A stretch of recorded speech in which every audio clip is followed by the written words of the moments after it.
فأنا ناصح لإخواني بالصدع بالحق تبيض وجوههم. السكوت في مسألة الحزبية يضرها، فاصدع بما تؤمر وأعرض عن المشركين. سلامي على دماج ورجالها والشيخ يحيى ودار العلم يا سعد بانيها. بسم الله الرحمن الرحيم. الحمد لله حمدا كثيرا طيبا مباركا فيه كما يحب ربنا ويرضاه. أشهد أن لا إله إلا الله وحده لا شريك له، وأشهد أن محمدا عبده ورسوله صلى الله عليه وعلى آله وأصحابه أجمعين. أما بعد. عندك يا عبد الله قم.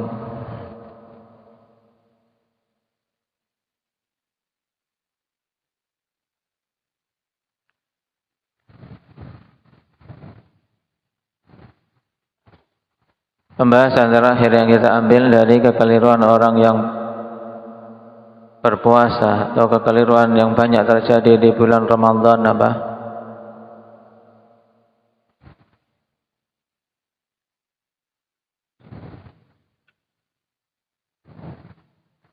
Baik, seorang yang mau safar, sebelum safar sudah menyengaja untuk tidak berpuasa. Baik, padahal dia belum safar, maka ini salah. Sebab dia diperbolehkan untuk tidak berpuasa ketika dalam kondisi safar. Adapun ketika masih di rumah, maka dia belum dikatakan musafir. Baik. Ijlis, ahsan. Indak ya Jabir.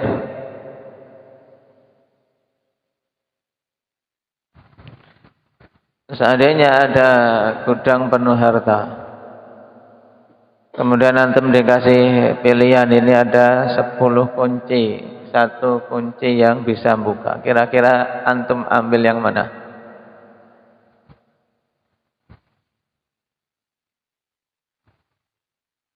Waktunya singkat. Taib, ahsanta. Ambil semua. Taib. Adapun untuk bukanya urusan nanti, yang penting kuncinya sudah di tangan. Baru nanti tinggal coba satu persatu. Tapi mesti dapat. Adapun antum untung-untungan ambil cuma 1. Nah, taib. Atau ambil cuma 5, ya kalau masuk yang 5 itu, yang ternyata 5 yang lain, maka ambil semua, mesti dapat untuk bisa membuka salah satunya. Nah, demikian pula usaha kita kawan dalam mencari Lailatul Qadar. Telah dijanjikan itu di 10 terakhir Ramadan, maka ambil semua. Nah, mesti dapat. Tayyib, insyaallah taala tinggal memperkuat rasa harap dan memperbagus keikhlasan. Ini yang berat. Keikhlasan yang berat. Adapun tubuh, dalam artian kita paksa untuk melakukan amalan, insyaallah lebih mudah dibandingkan apa? Menata hati untuk betul-betul bisa menikmati ibadah dan betul-betul ikhlas. Maka harian tersiap akhwan berbagus, perbanyak doa. Rabbana taqabbal minna innaka antas samiul alim wa tub alaina innaka antat tawwabur rahim. Perbanyak minta ampunan. Kenapa? Karena kalau Allah sudah mengampuni hamba akhwan, tidak diminta pun Allah beri. Apa yang menjadi hajat kita tidak kita minta, Allah Subhanahu wa taala akan memberikannya kalau hamba ini sudah diampuni dari dosa-dosa. Maka kenapa doa di Lailatul Qadar kok ringkas? Apa doanya? Doanya apa pria? Ketika di malam itu ada harapan itu Lailatul Qadar, apa doa yang dibaca, yang disunnahkan oleh Nabi sallallahu alaihi wasallam? Nah, itu diperbanyak. Allahumma innaka afuwun tuhibbul afwa fa'fu anni. Padanya permintaan ampunan. Karena hamba kalau sudah diampuni ya tadi, hajat-hajatnya akan dipenuhi oleh Allah Subhanahu wa taala. Baik, kita lanjutkan dulu dari akhta'us shaimin yang lain, yaitu i'tiqadu ba'din nas annahu la yajuzu siwak min ba'dil asri. Sebagian orang berkeyakinan tidak boleh untuk bersiwak setelah asar. Ini keliru, keyakinan yang keliru. Bahkan boleh di siang hari Ramadan ketika puasa boleh untuk bersiwak, karena siwak sunnah secara mutlak. Nabi SAW mengatakan, laula an asyqa ala ummati la amartuhum bisiwak inda kulli shalah. Seandainya tidak memberatkan umatku, tentu akan perintahkan untuk bersiwak di setiap mau sholat. Baik dalam kondisi mau puasa, kondisi tidak puasa ataupun ketika puasa. Nah, dalam sebagian riwayat inda kulli wudu, ketika hendak wudu. Nah, dan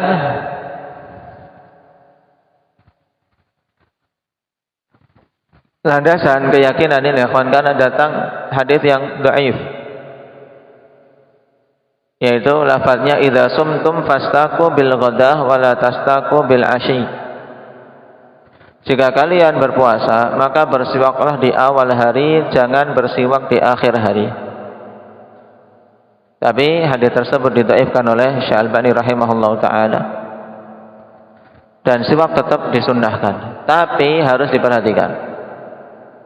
Pertama, ketika bersiwak kalau menggunakan kayu siwak, jangan sampai kayu itu ketika rontok atau ketika ada yang patah di mulut, serabut-serabutnya ada yang tertinggal di mulut, tidak boleh ditelan, harus dikeluarkan.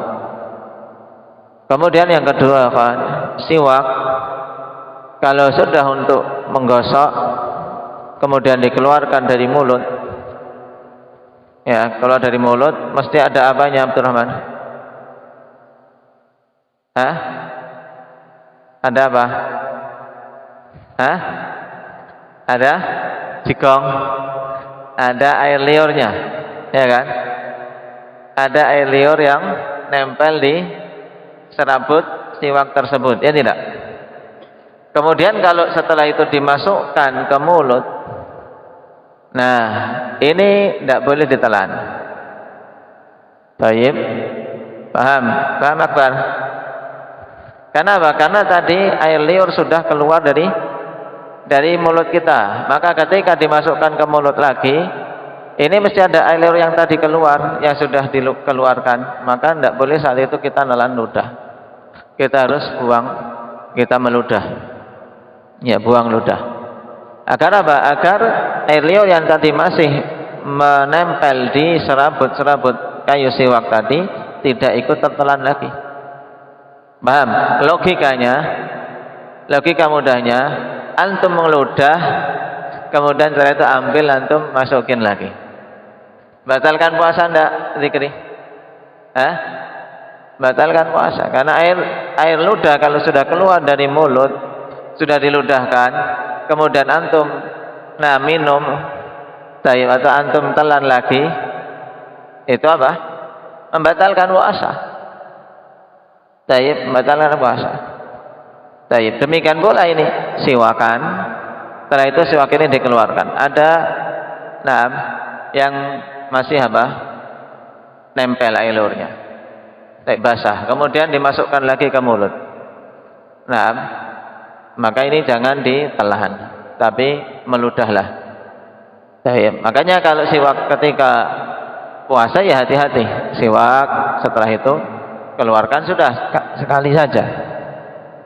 Nanti kalau mau siwak lagi kok masih ada basah-basah, maka setelah bersiwak meludah itu lebih selamat. Apalagi juga seringnya ya kayu-kayu siwak yang sampai ke kita kan sudah biasanya mudah patah. Tidak lentur. Nah, apalagi yang sudah kering, ini akan serabut-serabutnya akan tertinggal di mulut, maka wajib untuk diludahkan. Tidak boleh disengaja untuk menelannya, karena itu membatalkan puasa. Dan menduduki kedudukan siwak, yaitu sikat gigi, gosok gigi yang ada dan banyak kita lakukan. Cuman para ulama di antaranya Syekh Ibnu Utsaimin rahimahullah taala menegaskan untuk hati-hati menggunakan pasta gigi. Kenapa? Karena pasta gigi ini kan punya kekuatan, dalam artian punya rasa yang kuat untuk cepat meresap. Makanya apa? Sikat gigi siang hari boleh. Cuman tadi harus hati-hati jangan sampai tertelan pasta giginya. Taib, kan dia punya ada busa itu kan nyerapnya cepat. Taib, makanya ketika gosok gigi dengan pasta gigi itu harus banyak kumur-kumur setelahnya sampai bersih. Taib, jangan sampai tertelan.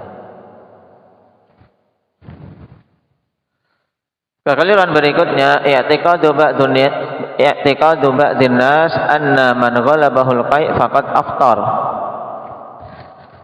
Keyakinan sebagian orang bahwasanya seseorang yang kalau ada dorongan untuk muntah, kemudian kok dia muntah, maka dia telah batal puasanya.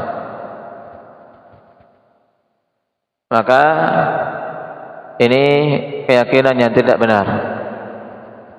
Naam.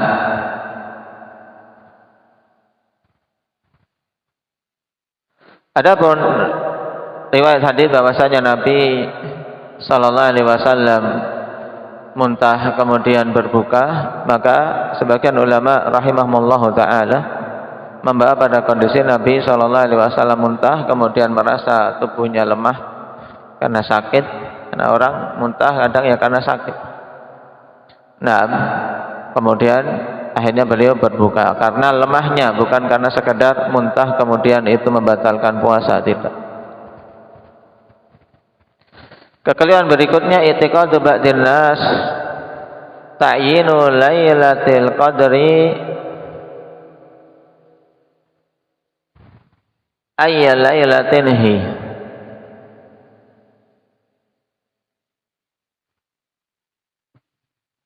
Keyakinan sebagian manusia tentang penentuan Lailatul Qadar di malam tertentu. Seperti misalnya meyakini Lailatul Qadar itu hanya di malam 27 atau malam 21. Pokoknya dia menetapkan. Maka ini keliru. Kenapa? Karena Nabi SAW memerintahkan kita untuk mencari taharrau Lailatul Qadri fil witri minal ashri al-awakhir min Ramadan. Cari Lailatul Qadar di malam-malam ganjil di 10 akhir Ramadan. Baik. Sehingga penetapan malam tertentu itu adalah Lailatul Qadar dari 10 terakhir ini termasuk sesuatu yang keliru. Nah, dan yang rajih Lailatul Qadar ya berpindah-pindah. Allah tetapkan sesuai dengan kehendaknya jatuh di malam apa. Makanya tadi ketika sudah ditetapkan itu di 10 terakhir, tinggal kita memperkuat semangat di 10 terakhir Ramadan tersebut.